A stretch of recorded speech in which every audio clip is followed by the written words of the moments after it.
Audio Jungle.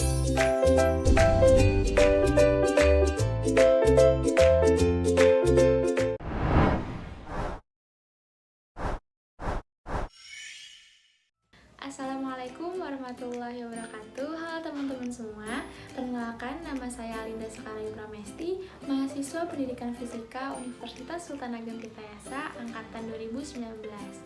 Apa kabar teman-teman semua? Semoga teman-teman semua selalu dalam keadaan sehat agar dapat melanjutkan pembelajaran.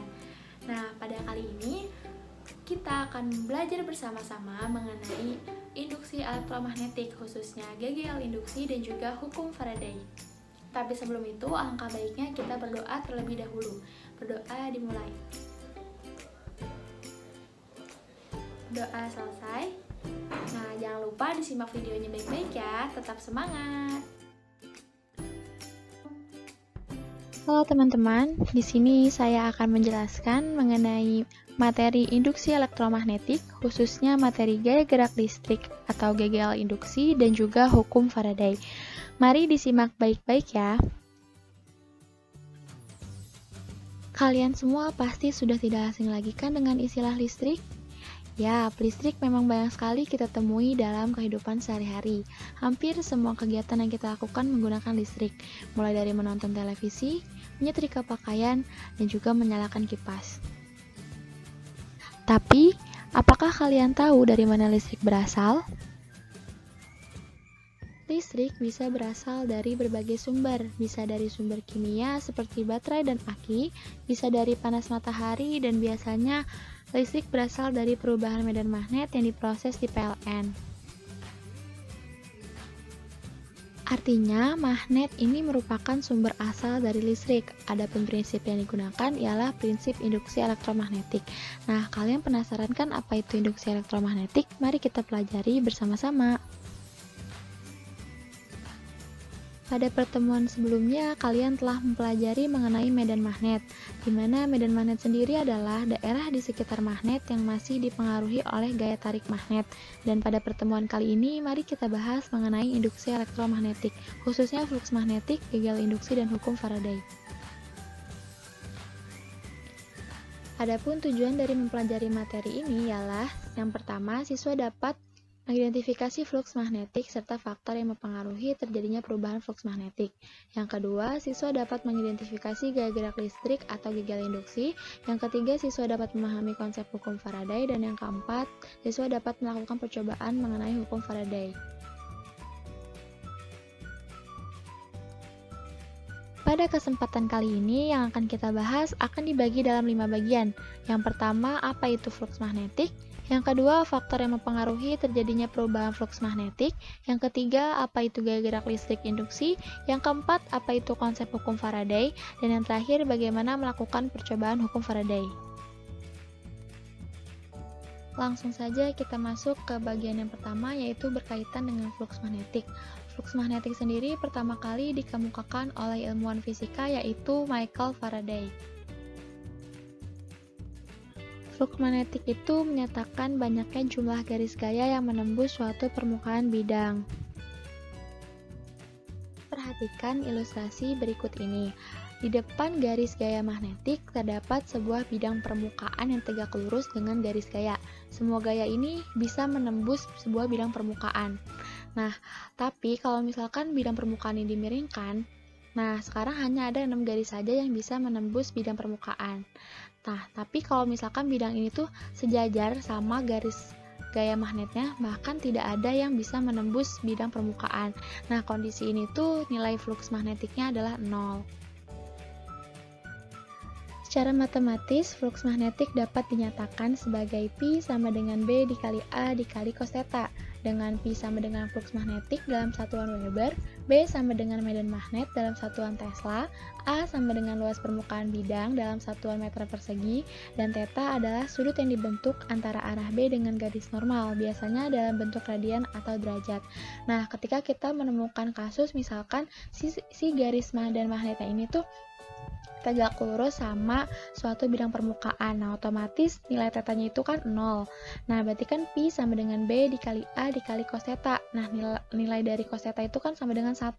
Jadi nanti rumusnya itu pi sama dengan b dikali a dikali 1, dan 1 itu tidak perlu ditulis. Jadi nanti rumusnya pi sama dengan b dikali a. Nah, berdasarkan dari rumus flux magnetik yang telah kita bahas tadi, dapat diketahui bahwa ada 3 faktor yang mempengaruhi terjadinya perubahan flux magnetik. Nah, faktor pertama itu perubahan flux karena perubahan luas penampang bidang kumparan. Nah, kemudian yang kedua ada perubahan flux karena perubahan induksi magnet, dan yang ketiga ada perubahan flux karena perubahan sudut antara B dan garis normal bidang kumparan. Langsung saja kita masuk ke perubahan flux karena perubahan luas penampang bidang kumparan. Nah, untuk menyelidikinya, mari kita perhatikan gambar berikut. Pada gambar ini terdapat sebuah kawat penghantar yang berbentuk huruf U dan juga sebuah kawat penghantar PQ dengan panjang L yang dengan mudah bergerak bebas pada kawat penghantar U. Kawat-kawat ini tuh berada dalam medan magnet yang arahnya masuk ke bidang gambar. Kalau misalkan kita gerakan kawat PQ ini ke kanan dengan kecepatannya v, maka akan menyebabkan terjadinya perubahan luas penampang bidang yang melingkupi garis gaya medan magnet. Nah, kalau misalkan kawat PQ dalam selang waktu dt itu berpindah sejauh ds gitu, maka selama itu terjadi perubahan luas penampang sebesar dA sama dengan L dikali ds, sehingga kalau misalkan dA-nya ini didefinisikan persatuan waktu, maka dapat dinyatakan sebagai dA per dt sama dengan L dikali ds per dt. Nah, ds per dt ini kan sama aja kayak V ya, jadi dA per dt itu sama dengan L dikali V. Nah, maka besar GGL yang terjadi dapat dituliskan sebagai epsilon sama dengan negatif N dikali d flux per dt sama dengan negatif N dikali B dikali dA per dt sama dengan min N dikali B dikali, tadi kan dA per dt nya itu L dikali V, maka bisa kita masukkan gitu, jadinya min N dikali B dikali L dikali V. Nah, kalau misalkan pada kumparan itu cuma terdapat satu lilitan, maka dapat dirumuskan sebagai epsilon sama dengan negatif B dikali L dikali V, dan kalau misalkan arah V-nya itu tegak lurus B, maka dapat dirumuskan epsilon sama dengan negatif B dikali L dikali V dikali sin theta. Faktor yang kedua ada perubahan flux karena perubahan induksi magnet. Nah, mari perhatikan gambar berikut. Di sini ada dua kumparan. Yang pertama ada kumparan satu yang dirangkai oleh baterai dan juga saklar, dan kumparan yang kedua dirangkai oleh sebuah galvanometer. Apabila saklar ditutup, terlihat bahwa jarum pada galvanometer itu bergerak. Demikian juga pada saat saklar dibuka. Nah, dengan menutup dan membuka saklar menyebabkan arus listrik yang mengalir pada kumparan satu itu berubah. Karena arus listrik melalui kumparan satu, maka akan menimbulkan perubahan medan magnet di sekitar kumparan. Perubahan medan magnet juga terjadi pada kumparan yang kedua. Jadi, pada tiap-tiap kumparan itu timbul adanya GGL induksi. Nah, besarnya GGL induksi yang disebabkan karena perubahan induksi magnet ini digunakan sebagai dasar dalam pembuatan sebuah transformator, atau secara matematis dapat dinyatakan sebagai epsilon sama dengan min N dikali d flux per dt sama dengan min N dikali B dikali dA per dt, atau bisa juga min N dikali A dikali dB per dt. Nah, kumparan dalam transformator itu kan keduanya dibelitkan di tempat yang sama, terus juga punya luas penampang yang sama dan perubahan induksi magnet yang sama. Dengan demikian, perbandingan GGL pada kedua ujung kumparan berbanding lurus dengan banyaknya lilitan pada kumparan tersebut, atau bisa didefinisikan nih sebagai epsilon 1 sama dengan N1 dikali d flux 1 per dt, dan epsilon 2 sama dengan N2 dikali d flux 2 per dt. Atau juga bisa dituliskan nih sebagai epsilon 1 per epsilon 2 sama dengan V1 per V2 sama dengan N1 dikali d flux 1 per dt per N2 dikali d flux 2 per dt, atau sama dengan N1 per N2. Karena sama kan, jadi bisa dicoret, jadi cuma N1 per N2. Yang ketiga adalah perubahan fluks karena perubahan sudut antara B dan garis normal bidang kumparan. Perubahan fluks magnetik dapat juga terjadi jika sebuah kumparan diputar dalam medan magnet, sehingga akan terjadi perubahan jumlah garis gaya magnet yang dilingkupi oleh kumparan tersebut. Nah, bisa dilihat pada gambar di sini, pada saat bidang kumparan tegak lurus arah medan magnet, maka fluks magnetik mencapai harga atau nilai yang maksimum gitu. Sebaliknya, jika bidang kumparan itu sejajar dengan arah medan magnet, maka nilai flux magnetiknya itu minimum. Nah, GGL induksi karena adanya perubahan sudut antara arah medan magnet dengan garis normal bidang kumparan merupakan dasar dari dibuatnya dinamo atau generator, yang dimana secara matematis dapat dituliskan sebagai epsilon sama dengan negatif N dikali D flux per dt sama dengan negatif N dikali D dikali B dikali A cos theta per dt, atau epsilon sama dengan min B dikali A dikali N D cos theta per dt. Apabila kumparan diputar dengan laju angular omega, maka dalam selang waktu T second, garis normal bidang kumparan telah menempuh sudut sebesar theta sama dengan omega T, sehingga bisa dinyatakan juga nih epsilon sama dengan negatif B dikali A dikali N dikali D cos omega T per dt sama dengan negatif B dikali A dikali N. Nah, ini diturunkan jadi hasilnya omega dikali min sin omega T, karena min ketemu min jadinya B dikali A dikali N omega sin omega T. Seperti itu. Nah, setelah tadi kita membahas apa itu flux magnetik dan juga beberapa faktor yang mempengaruhi terjadinya perubahan flux magnetik, sekarang kita akan bahas mengenai gaya gerak listrik atau GGL induksi. Nah, GGL induksi ini dapat terjadi akibat adanya perubahan flux magnetik. Maka pengertian dari GGL induksi sendiri ialah gejala munculnya arus listrik induksi pada suatu penghantar akibat adanya perubahan flux magnetik. Nah, selanjutnya kita akan masuk ke pembahasan mengenai hukum Faraday. Sesuai dengan namanya, Faraday, hukum ini itu dikemukakan oleh seorang ilmuwan fisika yang bernama Michael Faraday. Michael Faraday ini melakukan sebuah percobaan, di mana percobaan Faraday sendiri menjelaskan bahwa penggerakan magnet keluar masuk kumparan menyebabkan penyimpangan pada jarum galvanometer. Bisa kita lihat juga ilustrasi di samping gitu. Ini magnet dimasukkan ke sebuah kumparan dan terjadi penyimpangan pada galvanometer. Adapun bunyi dari hukum Faraday sendiri ialah besarnya GGL induksi yang timbul antara ujung-ujung kumparan berbanding lurus dengan kecepatan perubahan flux magnetik yang dilingkupi oleh kumparan tersebut, atau secara matematis dapat dinyatakan epsilon sama dengan negatif N D flux per dt, atau epsilon sama dengan negatif N delta flux per delta T. Nah, delta flux per delta T sendiri dipakai jika perubahan flux magnetik berlangsung dalam waktu singkat atau delta T-nya mendekati 0. Nah, di sini ada keterangan dari rumus hukum Faraday. Selanjutnya kita masuk ke contoh soal. Di sini ada contoh soal yang pertama, yaitu sebuah bidang seluas 200 cm persegi berada dalam medan magnet yang mempunyai kuat medan magnet sebesar 8 kali 10 pangkat min 2 Tesla. Berapakah flux magnetik pada bidang tersebut apabila garis normal bidang dengan garis gaya magnet itu membentuk sudut 30 derajat? Di sini ada pilihan gandanya dari A sampai E, dan untuk menjawab soal ini kita harus mengetahui data-data apa saja yang ada gitu di soal ini. Yang pertama itu kan ada luas sebuah bidang tadi kan, itu sebesar 200 cm persegi. Kemudian ada medan magnet itu sebesar 8 kali 10 pangkat min 2 Tesla, dan ada sudutnya atau theta itu membentuk sudut 30 derajat. Kemudian ditanya itu berapakah besar flux magnetik. Untuk menjawab soal ini kita menggunakan rumus dari flux magnetik itu sendiri, dimana rumusnya kan flux sama dengan B dikali A dikali cos theta. Nah, flux sendiri kita masukkan tuh data-data yang telah diketahui tadi. Untuk B-nya kan 8 dikali 10 pangkat min 2. Kemudian untuk A-nya itu kan tadi 200 cm persegi, tapi karena kita ubah ke meter gitu, jadinya 2 kali 10 pangkat min 2 dikali cos tadi tetanya 30 derajat, jadi dikali cos 30 derajat. Kemudian kita kalikan 8 kali 10 pangkat min 2 dikali 2 kali 10 pangkat min 2 itu 16 kali 10 pangkat min 4. Kemudian cos 30 derajat ini kan setengah akar 3. Nah, di sini bisa kita hitung hasilnya sebesar 8 akar 3 dikali 10 pangkat min 4 Weber satuannya. Nah, di sini pilihan ganda jawabannya itu yang B. Selanjutnya ada contoh soal yang kedua, yaitu perhatikan gambar di samping ini.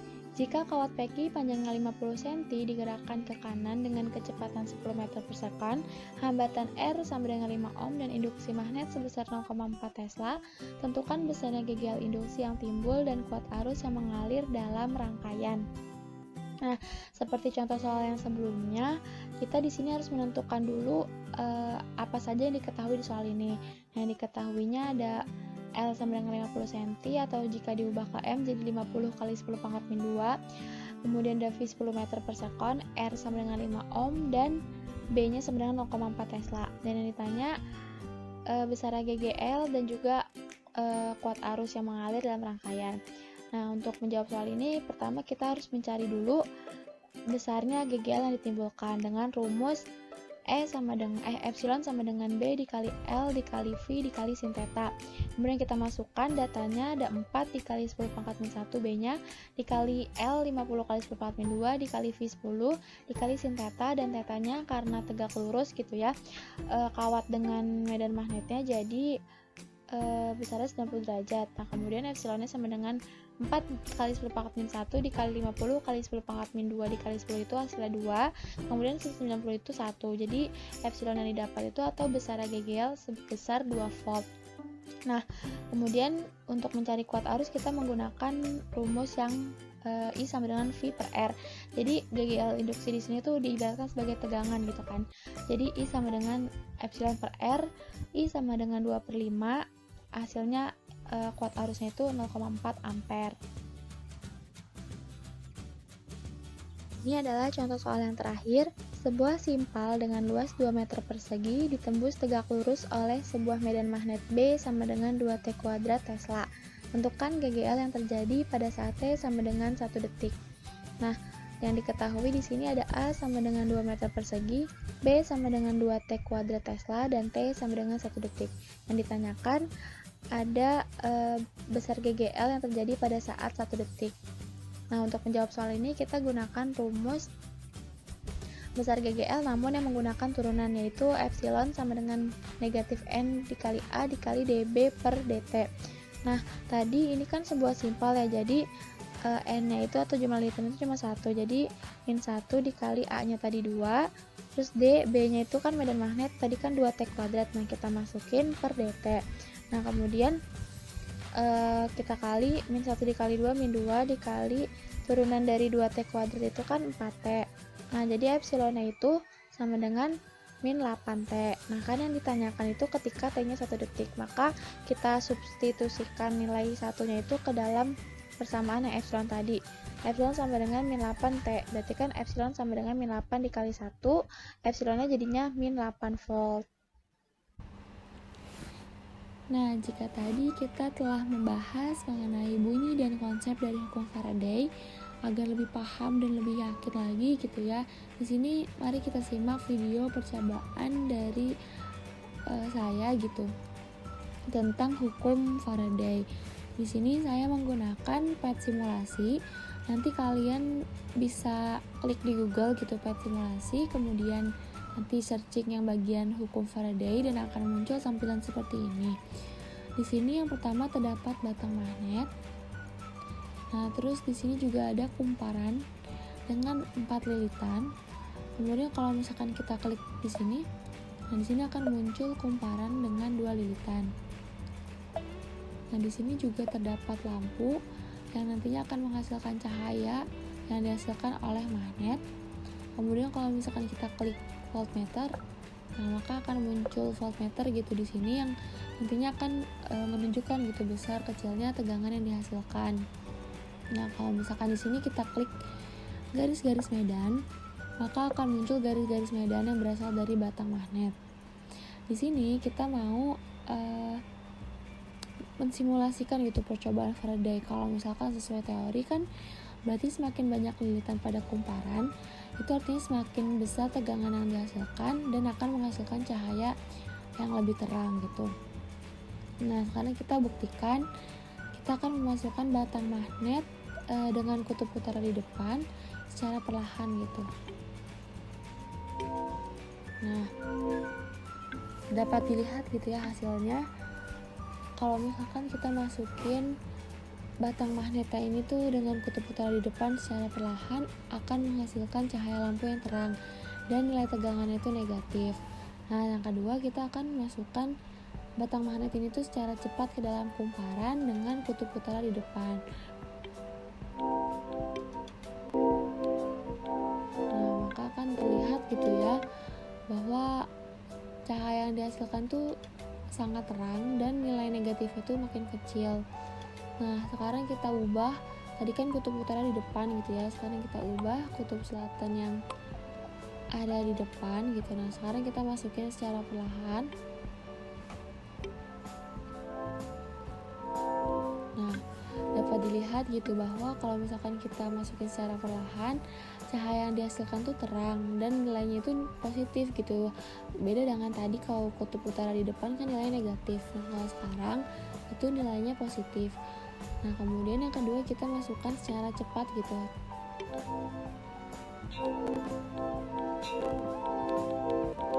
Nah, dapat terlihat gitu ya, kalau misalkan kita masukkan secara cepat, maka cahaya yang dihasilkan tuh sangat terang dan nilai positifnya juga semakin besar gitu nilai tegangannya. Nah, sekarang kita coba yang dua lilitan nih. Kalau misalkan secara teori kan kumparan ini tuh akan menghasilkan cahaya yang lebih redup gitu daripada cahaya yang ada di kumparan sebelumnya gitu. Nah, sekarang kita ubah dulu nih kutub utara yang di depan. Kita mau masukin secara perlahan gitu. Apa yang akan terjadi?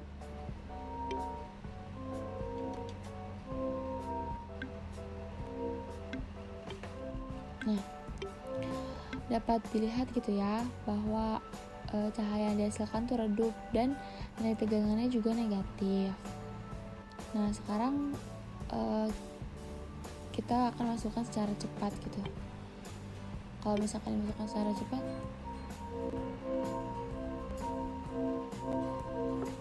nah, kalau misalkan dimasukkan secara cepat dapat dilihat gitu ya, menghasilkan cahaya yang terang, lebih terang nih daripada yang kita masukkan secara perlahan, tapi nggak seterang cahaya yang dihasilkan oleh kumparan yang sebelumnya gitu, dan nilai tegangan itu benar negatif. Nah, kalau misalkan kita ubah kutub selatan yang di depan dan dimasukkan secara perlahan gitu, nah, maka akan menghasilkan cahaya yang terang, tapi nilai tegangannya itu positif gitu, bukan negatif. Kalau misalkan kita masukkan secara cepat, nah, sama mungkin ya hasilnya gitu, cahayanya itu tuh lebih terang, tapi nggak seterang yang kumparan sebelumnya gitu, dan tegangannya itu positif.